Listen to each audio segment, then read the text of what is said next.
Assalamualaikum warahmatullahi wabarakatuh. Perkenalkan, nama saya Sultan Satya Sabana. Saya berasal dari kelas 10 MIA 2. Di sini saya akan menjelaskan apa sih tanah longsor itu. Tanah longsor atau sering disebut gerakan tanah adalah suatu peristiwa geologi yang terjadi karena pergerakan massa batuan atau tanah dengan berbagai tipe dan jenis, seperti jatuhnya bebatuan atau gumpalan besar tanah.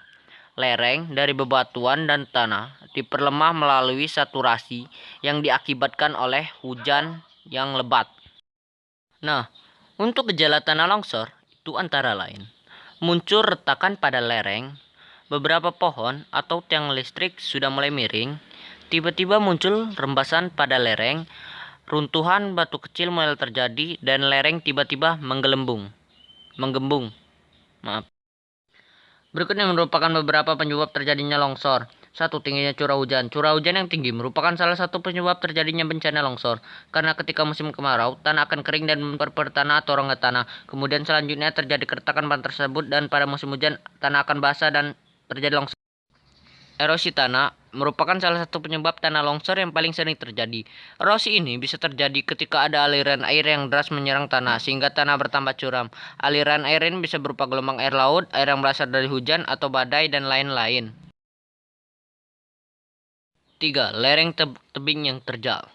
Proses pembentukan lereng atau tebing terjal adalah lewatnya angin dan air di sekitar lereng yang berdampak pada pengikisan lereng tersebut.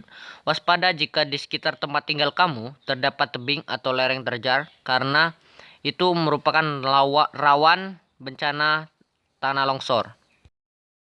Nah, ini adalah beberapa ciri-ciri terjadinya tanah longsor. Pertama adalah sehabis hujan tanpa ada retakan pada lereng, kerikil berjatuhan, tebing terlihat kurang kokoh atau rapuh, tiba-tiba muncul mata air baru, genangan air saat musim hujan akan lenyap saat akan terjadi longsor. Pintu maupun jendela Anda akan sukar terbuka. Pepohonan tampak miring.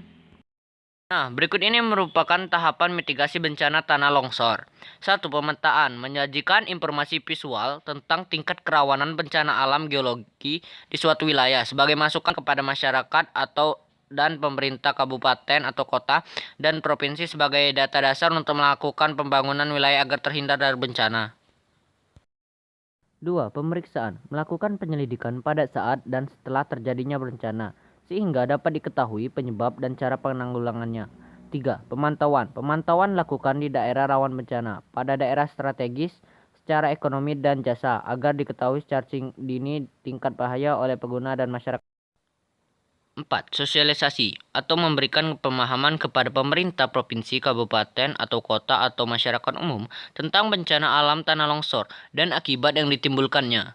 Sosialisasi dilakukan dengan berbagai cara, antara lain mengirimkan poster, booklet, dan leaflet, atau dapat juga secara langsung kepada masyarakat dan aparat pemerintah.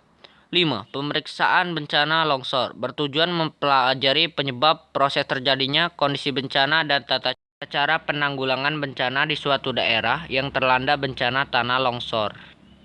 Sekian video dari saya. Apabila ada salah kata saya mohon maaf, kepada Allah saya mohon ampun. Saya akhiri wabillahi taufiq wal hidayah. Wassalamualaikum warahmatullahi wabarakatuh. See you next time and